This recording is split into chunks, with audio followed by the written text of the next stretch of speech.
কিছু কিছু মাইয়া আমার প্রশ্ন করে কয়, ভাইয়া আরে পুরুষ মানুষ তো শুধুমাত্র নারীর দেহের পাগল হয়। হাস্যকর একটা বিষয়। আরে বোকা মাইয়া, সব পুরুষ যদি নারীর দেহের পাগল হইতো তাহলে মাত্র 500 টাকার বিনিময়ে পতিতালয়ে যাইয়া নারীর দেহটারই কিন্তু বছরের পর বছর একটা নারীর জন্য অপেক্ষা করতো না, এমনকি ভালোবাসার মানুষটা হারানোর বেদনা সহ্য করতে না পারা 1000 টাকা খরচ কইরা নেশাপানি কইরা নিজের ভিতরে থাকা কলিজা পুরাইতো না। আরে পুরুষ মানুষ যদি নারীর দেহের পাগলই হইতো তাহলে বেদের মেয়ের কি আর বিয়ে হইতো? সবচেয়ে বড় একটা কথা কই, রাস্তাঘাটে তো শুধুমাত্র পুরুষ পাগলই দেখা যায়, নারী পাগল গুলি গেল কই?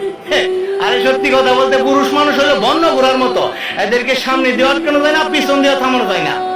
একমাত্র উপায় হইল ভালোবাসা দিয়ে মন জয় করতে হয়।